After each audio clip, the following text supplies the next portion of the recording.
Good morning. Welcome to Books at the Bottom of the Stairs. My name's Lorene. I think I might just lose my mind a little bit today, and I hope you enjoy watching whatever happens. I'm talking to you today about Unsheltered, a Barbara Kingsolver novel. I've repositioned the camera, so I'm not 100% sure where I have to hold this in order for you to see the whole cover. Hopefully you got it all. It's a nice cover. That's the nicest thing I'm going to say about this book.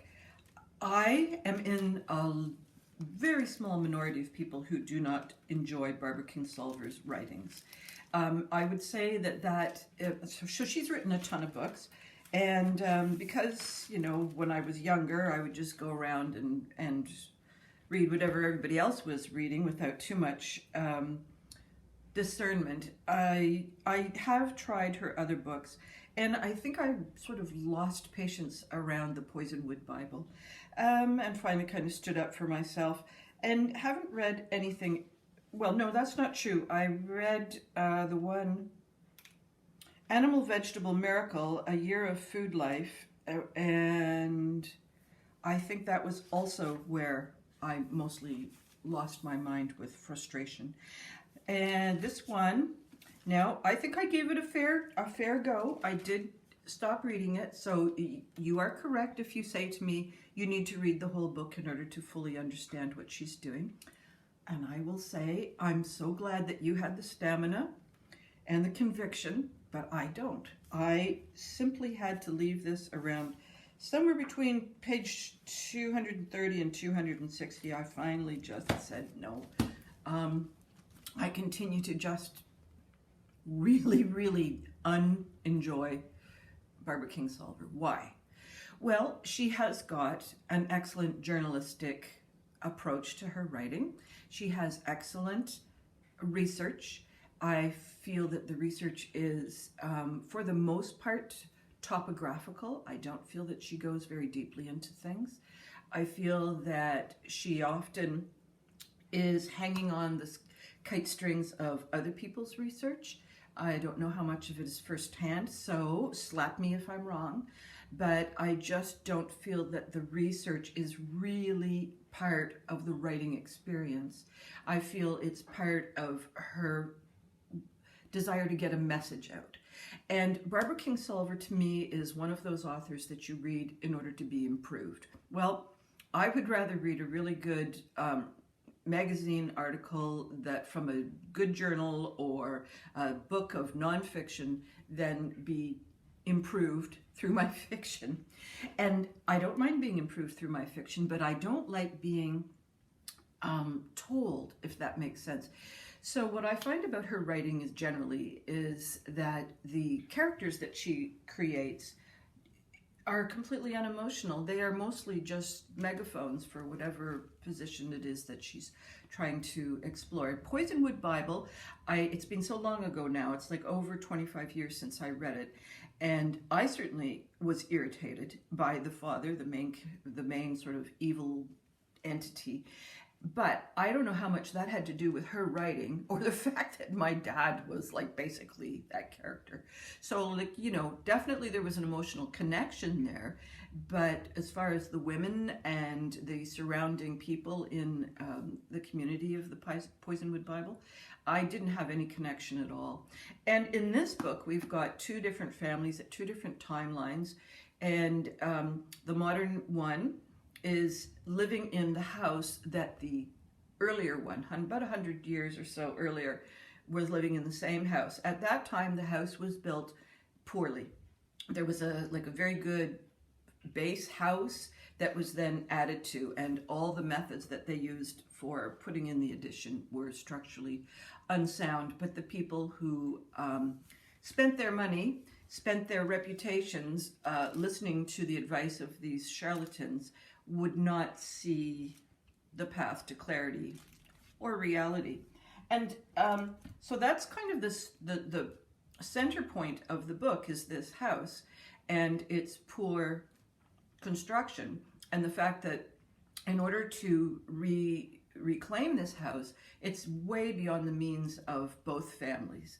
And so consequently, they are both sort of have this feeling of being unhoused is a perpetual concern. In the earlier one, we've got Thatcher, the breadwinner. He's a science teacher at the local high school, but he's not allowed to teach science as it is contemporarily being taught. And Darwin is not part of the mainstream lexicon at that time, but it's certainly Darwin and his sort of consequent trickle out is not being allowed to be taught in this high school. Everything has to be taught from the point of view of the Bible. So like the principle is almost at the point of saying, if the word molecule isn't in the Bible, then we don't teach the molecule. It's like that close to the edge of not being science. Why they just don't teach Bible studies instead of science is an interesting question. We've also got a family, Thatcher's family, is in complete denial about the state of the house and would much rather buy a bonnet than patch the roof. So 100 years, that's kind of Thatcher's theme. There's also a little bit of suffragette movement. There's a woman scientist who's not been educated. She's self-taught, which was completely the norm at that time. Women weren't given an education, so any kind of forward-thinking, scientific thinking had to be done on their own time in their own way, and was not embraced by the society around them. That's not like a new piece of information, I think. But it's being treated in this book as if it's something that's just been recently discovered. Then we get the modern family, and the modern family, to me, it's like watching the news stations, you know which ones I'm talking about, which are telling a very short news clip, and at the same time they've got that little sort of horrifying news story running below the screen, and you're like caught between, am I going to pay attention to that or am I going to read that one? And then there turns out to be 6 that you have to read, and then you think, I didn't hear what those guys were talking about, so you have to stick around and watch it again. To me, it's just like that, those 2 or 3 news stations, and she's using her characters as mouthpiece. So we've got, what's her name, Willa, and her husband, who's Greek, and they've got 2 kids, both adult children. The one son,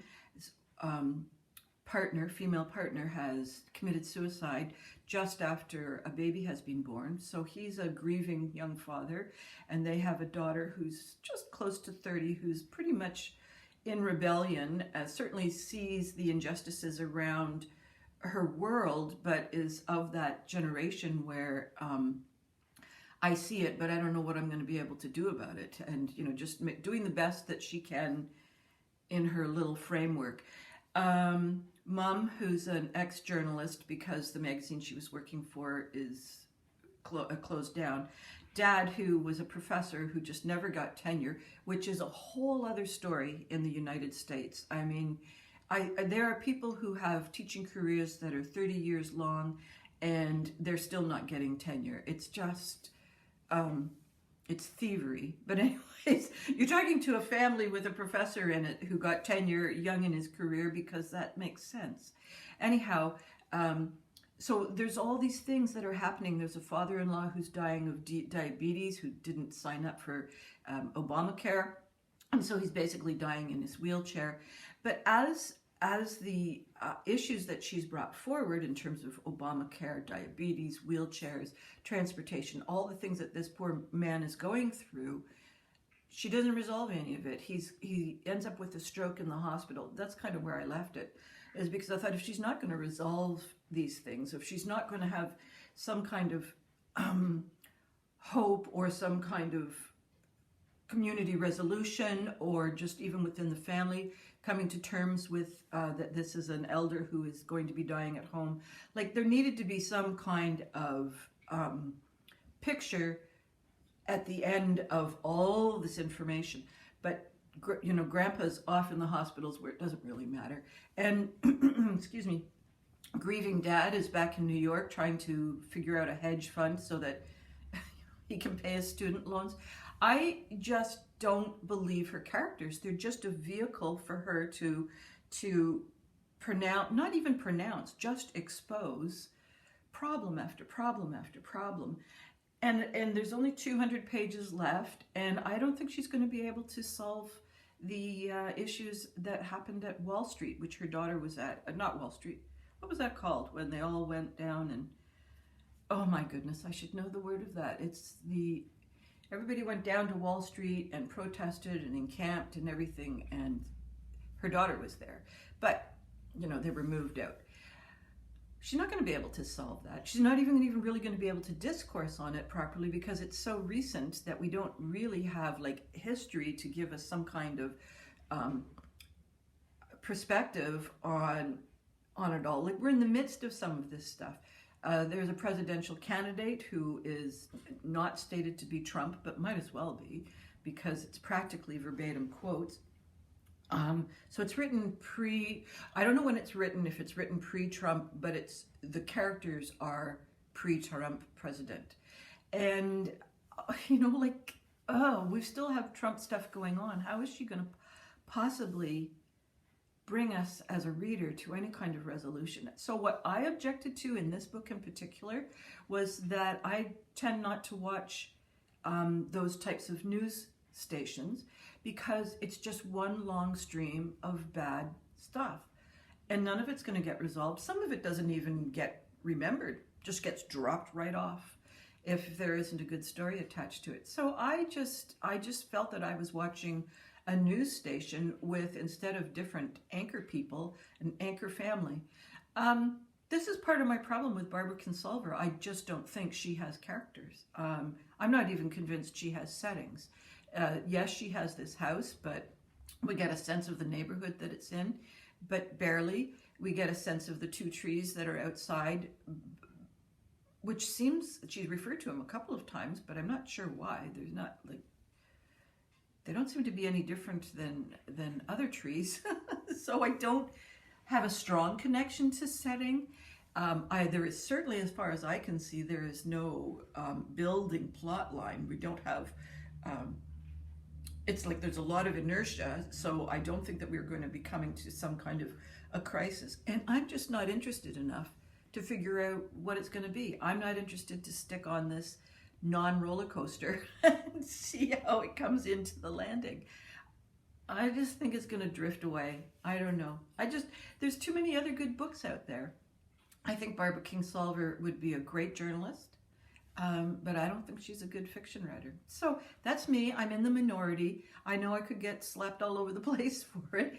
If you're enjoying her, good for you. I would love to know why. But don't tell me another Barbara Kingsolver book to read. I just, maybe there's a reviewer, who interviewed Barbara Kingsolver. Maybe there's someone there who could kind of clarify for me what's the deal. So that's my rant. I think, the other problem is this is for my book club. We're going to be talking about it in about 2 weeks. So I went into it thinking there's about 460 pages. If I read 45 pages a day, I'll get through it. But I just wanted to get through it. So I read it fairly quickly, but I have a feeling I'm going to be in the minority of this position when it comes to the book club. We'll see. Sometimes they surprise me, but sometimes, I think sometimes we get a little starstruck in our enjoyment of an author and just, oh yeah, it's that person, woohoo! And then we don't actually analyze whether we enjoyed the reading experience at all. So we'll see what my book club has to say in 2 weeks. That's it for me today. I hope I haven't ruined Barbara Kingsolver for you, that if you're a fan, you stick to it. And if you're not a fan, you've saved a lot of time. I'll talk to you later. Bye-bye for now. Oh, no, wait. I hope all your reading dreams and adventures continue to come true. Bye-bye for now.